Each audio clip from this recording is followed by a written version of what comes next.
আসসালামু আলাইকুম, সবাইকে স্বাগতম আমার পেজ অলিন্দ বাগানি। সবাই কেমন আছেন? আশা করছি ভালো আছেন। নয়নতারা ঢাকার বাইরে কুরিয়ার করার জন্য আমি কিভাবে প্যাকিং করে থাকি আমি তার উপর ছোট্ট একটি ভিডিও করেছি। আশা করছি আপনাদের ভালো লাগবে এবং যারা নতুন সেলার আছে নয়নতারা কুরিয়ার নিয়ে চিন্তিত তারা কিছুটা হলেও উপকৃত হবেন। আজকে আমি দুটি নয়নতারা নিয়েছি, একটি থাই লতানো আর একটি হচ্ছে নর্মাল।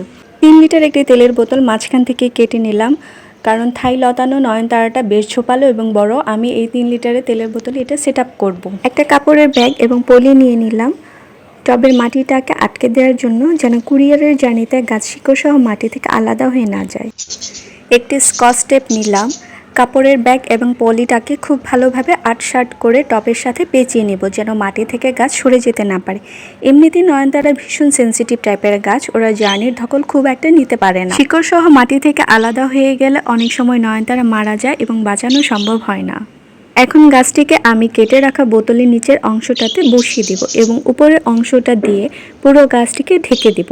আবারও স্কচ টেপ দিয়ে পুরো বোতলটাকে খুব ভালোভাবে পেঁচিয়ে নেব, যেন দূরের জার্নিতে নয়নতারা গাছগুলো কোনো রকম আঘাত না পায় এবং কাস্টমারের হাতে সুস্থ সবল ও সতেজ গাছ পৌঁছে যায়। একই প্রক্রিয়ায় দ্বিতীয় গাছটি আমি সেট আপ করে নিব। আমার ভিডিওটি ভালো লাগলে অবশ্যই লাইক কমেন্ট শেয়ার করে দিবেন। পরবর্তীতে আরও নতুন নতুন ভিডিও দেখার জন্য আমার পেজের সাথেই থাকুন। সবাই ভালো থাকবেন। আল্লাহ হাফেজ।